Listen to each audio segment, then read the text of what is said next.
नमस्कार दोस्तों, स्वागत है आपका एक और शानदार वीडियो में। 20th ऑल इंडिया बार एग्ज़ाम की एग्ज़ाम प्रिपरेशन में सेकंड वीडियो है। इस वीडियो में जो भी इंडियन कॉन्स्टिट्यूशन के अंदर इंपॉर्टेंट कॉन्स्टिट्यूशनल अमेंडमेंट हुए हैं उनको पढ़ेंगे, यानी जो भी आपके महत्वपूर्ण संविधान संशोधन है उनको पढ़ेंगे। तो जितने भी महत्वपूर्ण संविधान संशोधन है जो आपके ऑल इंडिया बार एग्ज़ाम या किसी भी लॉ के कॉम्पिटिटिव एग्ज़ाम के पर्सपेक्टिव से महत्वपूर्ण हैं, वो इस वीडियो में मैंने मेंशन कर दिए हैं। अगर आपने 19th ऑल इंडिया बार एग्ज़ाम का पेपर देखा हो तो उसमें 2 क्वेश्चन कॉन्स्टिट्यूशनल अमेंडमेंट से पूछे गए थे, यानी संविधान संशोधन से सीधे सीधे 2 क्वेश्चन थे। पहला क्वेश्चन 81 कॉन्स्टिट्यूशनल अमेंडमेंट से था, दूसरा 106 कॉन्स्टिट्यूशनल अमेंडमेंट से था। इजी क्वेश्चन थे, दोनों किए जा सकते थे। तो ये वीडियो ऑल इंडिया बार एग्ज़ाम देने वाले कैंडिडेट्स के लिए इंपॉर्टेंट वीडियो है, और अगर आप चैनल पर नए हैं तो चैनल को सब्सक्राइब कर लीजिए। इससे मुझे पॉजिटिव मोटिवेशन मिलती है, मैं आपके लिए और वीडियो लेके आऊँ, ठीक है, और इससे आपको वीडियो की नोटिफिकेशन मिलती रहेगी। तो चलिए फ्रेंड्स स्टार्ट करते हैं। पहला अमेंडमेंट जो हुआ था वो हुआ था 1951 में। इसमें 9th शेड्यूल ऐड किया गया था, 9वीं अनुसूची ऐड की गई थी। मैंने ब्रैकेट में ना ईयर भी लिख दिए हैं, अगर कोई क्वेश्चन आएगा मैच द फॉलोइंग करके कि कौन सा अमेंडमेंट किस ईयर में हुआ, तो आप लोग आसानी से कर लोगे। 1956 में 7th कॉन्स्टिट्यूशनल अमेंडमेंट हुआ था। इसमें reorganisation of states on a linguistic basis, यानी भाषा के आधार पे राज्यों का पुनर्गठन है ना, इसी 7वें संविधान संशोधन से ऐड किया गया था। उसके बाद 26 कॉन्स्टिट्यूशनल अमेंडमेंट आया 1971 में। इसमें जो भी प्रिंसली स्टेट के जो राजा महाराजा थे ना, उनकी उपाधियों को एबॉलिश कर दिया, और उनके जो भी स्पेशल प्रिविलेज थे, जो विशेषाधिकार थे, उन सबको एबॉलिश कर दिया था 26 कॉन्स्टिट्यूशनल अमेंडमेंट से। 26वां संविधान संशोधन। 31st कॉन्स्टिट्यूशनल अमेंडमेंट में क्या किया था, इसमें जो इलेक्टिव स्ट्रेंथ है लोकसभा की उसको 525 से बढ़ा के 545 कर दिया था। आज भी 545 सीटों पर चुनाव होता है। फिर 36 कॉन्स्टिट्यूशनल अमेंडमेंट है, 36वां। देखो ये 1975 में हुआ था, ठीक है, यहाँ ईयर लिखना मैं भूल गया हूँ, आप लोग लिख लें 1975। इसमें सिक्किम को ना कंप्लीट स्टेट बना दिया था, मिड सिक्किम स्टेट। इसकी कहानी ये है, 1974 में सिक्किम में एक रेफरेंडम हुआ, यानी जनमत संग्रह हुआ, तो वहाँ की जनता ने भारत के साथ जाने का फैसला किया। तो इंडियन कॉन्स्टिट्यूशन में आर्टिकल 2A ऐड किया और सिक्किम को एक एसोसिएटेड दर्जे का स्टेटस दे दिया। फिर 1975 में 36वां संविधान संशोधन होता है, जिसमें सिक्किम को एक कंप्लीट स्टेट का दर्जा दिया, ठीक है। वैसे और भी स्टेट्स हैं जो कि संविधान संशोधन से बने हैं, जैसे मेघालय, अरुणाचल प्रदेश, मिजोरम, गोवा। इन सब से कभी क्वेश्चन पूछा नहीं है, पूछा है क्वेश्चन सिक्किम से, तो इसीलिए मैंने इसमें सिक्किम को ऐड किया है। फिर 42वां संविधान संशोधन, ये तो काफ़ी मेजर अमेंडमेंट है, इसको मिनी कॉन्स्टिट्यूशन भी कहते हैं। 1976 में हुआ था, इंदिरा गांधी जी के समय में। इसमें क्या किया गया, supremacy of parliament to DPSP over fundamental right, यानी director principal of state policy को फंडामेंटल राइट्स के ऊपर सुप्रीमेसी दे दी गई। 10 फंडामेंटल ड्यूटी ऐड की गई जो मूल कर्तव्य हैं, आर्टिकल 51A में। 3 नए वर्ड प्रीएम्बल में जोड़े गए, socialist, secular and unity and integrity of the nation, ठीक है, ये प्रीएम्बल में 3 वर्ड जोड़ दिए गए। और ये 42nd कॉन्स्टिट्यूशनल अमेंडमेंट से क्वेश्चन बहुत आता है, इसके ईयर भी पूछते हैं, तो इसका ना आप ईयर भी याद कर लेना। फिर 44th कॉन्स्टिट्यूशनल अमेंडमेंट है, ये जनता पार्टी की सरकार में आया था, पहली नॉन कांग्रेस गवर्नमेंट थी 1978 में। इसमें प्रॉपर्टी को फंडामेंटल राइट के चैप्टर से निकाल दिया था, पार्ट 3 से निकाल के आर्टिकल 300A में ऐड कर दिया था। और आर्टिकल 352 में एक मेजर अमेंडमेंट किया गया, 352, जो कि इमरजेंसी प्रोविजन से रिलेटेड है। इसमें इंटरनल डिस्टर्बेंस की जगह आर्म रिविलियन शब्द का इस्तेमाल किया था, क्योंकि इंदिरा गांधी जी ने 1975 में इंटरनल डिस्टर्बेंस के बेसिस पे इमरजेंसी डिक्लेयर कर दी थी आर्टिकल 352 के, ठीक है। तो इस इंटरनल डिस्टर्बेंस की जगह आर्म रिविलियन यानी सशस्त्र विद्रोह अब इमरजेंसी लगाने का प्रोविज़न है।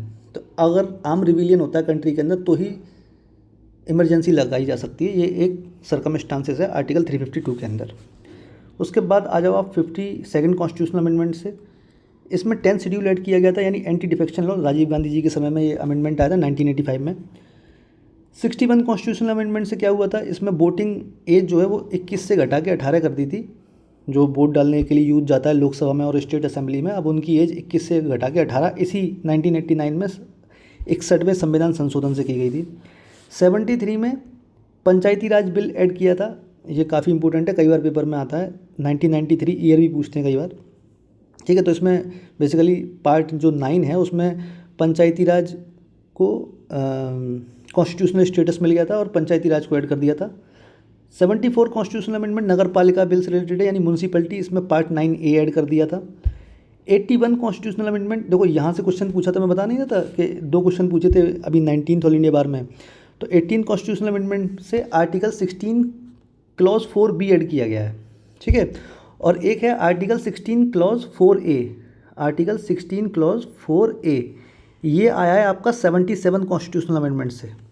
अब इस बार मान लो 16 क्लॉज 4B एग्जाम में पूछा है, नेक्स्ट टाइम आपसे 4A पूछ ले, और सुप्रीम कोर्ट ने इसी आर्टिकल 16 क्लॉज 4A में कैचअप रूल को सेटअप किया है, ठीक है।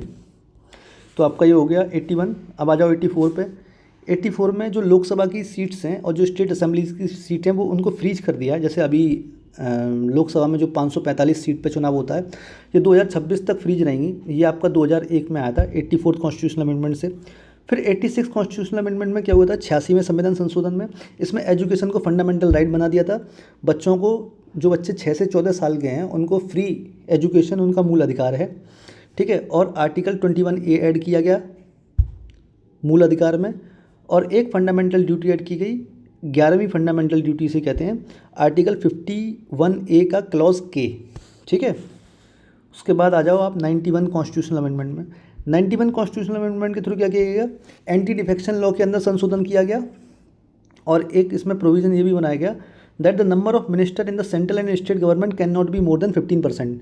इसका माने ये है कि जो भी मिनिस्टर्स की संख्या होगी वो सेंट्रल गवर्नमेंट जो भी सीट्स हैं उनके 15% से ज़्यादा नहीं होगी। फॉर एग्जांपल मान लो किसी स्टेट में 100 सीटें हैं विधानसभा की, तो 15% से ज़्यादा वहाँ मंत्री नहीं बनाए जा सकते। तो 100 का 15% 15 होगा, ठीक है। तो 15 से ज़्यादा मंत्री नहीं बन सकते।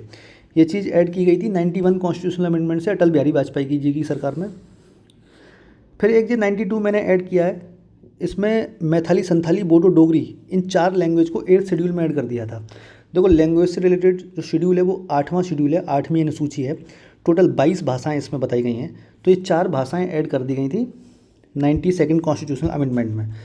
जो मैथिली भाषा है ये शायद बिहार में बोली जाती है, बोडो बोली जाती है आपका ये कुछ पार्ट आसाम का, कुछ वेस्ट बंगाल का, ठीक है। डोगरी तो जम्मू कश्मीर में उधमपुर वाले इलाके में बोली जाती है। संथाली आप लोग कमेंट बॉक्स में बताना, मुझे मालूम नहीं है कहाँ बोली जाती है। संथाली मेरे ख्याल से झारखंड वाला एरिया होगा, ठीक है। 97 कॉन्स्टिट्यूशनल अमेंडमेंट में ये वर्ड ऐड किया था कोऑपरेटिव सोसाइटी, और इसी कोऑपरेटिव सोसाइटी के नाम से एक अलग से पार्ट ऐड कर दिया था, पार्ट 9B। और DPSP के अंदर जो राज्य के नीति निर्देशक तत्व है उसमें एक आर्टिकल ऐड किया गया, आर्टिकल 43B, ठीक है। तो ये आप याद कर लीजिए। उसके बाद लास्ट में है, देखो ये जो अमेंडमेंट है ये मोदी सरकार के समय के हैं। सबसे पहले ये लोग 99 कॉन्स्टिट्यूशनल अमेंडमेंट लेके आए। इसमें नेशनल जुडिशियल अपॉइंटमेंट कमीशन इन लोगों ने इंट्रोड्यूस किया, हालांकि सुप्रीम कोर्ट ने बाद में इसको अनकॉन्स्टिट्यूशनल कर दिया। तो पूछ लेता है कभी कभी कि NJC से रिलेटेड कौन सा कॉन्स्टिट्यूशनल अमेंडमेंट है, तो ये 99 है, ठीक। 100 संविधान संशोधन 100वां, इसमें लैंड बाउंड्री एग्रीमेंट साइन किया था बांग्लादेश के साथ। इंडिया ने लैंड बाउंड्री एग्रीमेंट साइन किया। इसमें क्या था कि जो कुछ अब जो बे ऑफ बंगाल है, बंगाल की खाड़ी है, उसमें कुछ एरिया बांग्लादेश कहता था ये हमारा है। जैसे न्यू मोर आइलैंड है इंडिया और बांग्लादेश के बीच में, तो वो है तो इंडिया का लेकिन बांग्लादेश क्लेम करता था। जो भी बाउंड्री को लेकर डिस्प्यूट थे इसी लैंड बाउंड्री एग्रीमेंट में इंडिया ने बांग्लादेश के साथ सुलझा लिए थे, ठीक है। फिर 101 कॉन्स्टिट्यूशनल अमेंडमेंट आया 2017 में। इसमें GST को इंट्रोड्यूस किया गया और 3 नए आर्टिकल ऐड किए, 246A, 269A, 279A। जो GST काउंसिल का गठन होता है ना, कॉन्स्टिट्यूशन ऑफ GST काउंसिल, वो इसी 279A में होता है, ठीक है। याद कर लेना, कभी पेपर में पूछा जा सकता है। 102वां संविधान संशोधन 102nd कॉन्स्टिट्यूशनल अमेंडमेंट 2018 में आया। इसमें OBC को कॉन्स्टिट्यूशनल स्टेटस दे दिया गया, जो अदर बैकवर्ड क्लासेस हैं उनको संवैधानिक दर्जा दे दिया गया, ठीक है। फिर 103 आया। इसमें जो EWS है, इकोनॉमिक वीकर सेक्शन, उनको एजुकेशनल इंस्टीट्यूट में और जॉब्स में 10% रिजर्वेशन प्रोवाइड किया गया। 104 कॉन्स्टिट्यूशनल अमेंडमेंट ये 2020 में आया। इसमें जो एबॉलिश कर दिया गया, जो एंग्लो इंडियन थे ना उनकी सीट्स रिजर्व होती थी, जैसे लोकसभा में या विधानसभा में। जैसे लोकसभा में 2 सीट एंग्लो इंडियन के लिए रिजर्व थी और विधानसभा में 1 सीट होती थी, तो इस चीज़ को एबॉलिश कर दिया। देखो एबॉलिश की स्पेलिंग गलत लिखी है, ABOLISHED, एबॉलिश्ड होता है, ठीक है, गलत लिख गया होगा। तो जो एंग्लो इंडियन की सीट का रिजर्वेशन था वो ख़त्म कर दिया लोकसभा से और स्टेट असेंबली से। फिर उसके बाद 105वां संविधान संशोधन 2021 में आया, to restore the power of state government to identify the OBC। यानी जो स्टेट गवर्नमेंट की पावर थी OBC को आइडेंटिफाई करने की, उसको रिस्टोर कर दिया, उसको पुनः स्थापित कर दिया केंद्र सरकार ने, ठीक है। ये लास्ट है 106 कॉन्स्टिट्यूशनल अमेंडमेंट, जो अभी लेटेस्ट है, फरवरी 2023 में हुआ है। इसके बाद अभी कोई अमेंडमेंट हुआ नहीं है, तो इसका बिल नंबर भी याद कर लो। ये 128 कॉन्स्टिट्यूशनल अमेंडमेंट बिल है। जो लेटेस्ट होता है ना उसका बिल कभी कभी पूछ लेते हैं पेपर में। तो इसमें महिलाओं के लिए सीट रिजर्व की गई लोकसभा में, राज्यसभा में, स्टेट असेंबलीज में और दिल्ली असेंबली में। कितनी सीट रिजर्व की गई? 1/3 सीट, है ना, 1/3 सीट्स रिजर्व की गई इसी 106वें संविधान संशोधन से। और 3 आर्टिकल ऐड किए गए, article number 330A, 332A and 334A, 330A, 332A और 334A। इसी से क्वेश्चन पूछा था अभी ये 19th ऑल इंडिया बार एग्ज़ाम में, ठीक है। तो दोस्तों इस वीडियो डिस्कशन में बस इतना ही था। मैं इस फ़ोटो को, ये जो मैंने तीनों फ़ोटो से वीडियो डिस्कस की है, उसको अपने टेलीग्राम चैनल पर शेयर करूँगा। टेलीग्राम चैनल का लिंक आपको डिस्क्रिप्शन बॉक्स में मिलेगा, वहाँ से जाके आप डाउनलोड कर सकते हो। और अगर आपका कोई क्वेश्चन है, कोई क्वेरी है, तो डायरेक्ट आप मुझे मेरे इंस्टाग्राम अकाउंट पर मैसेज करके पूछ सकते हो। तो इस वीडियो डिस्कशन में बस इतना ही था। Thank you.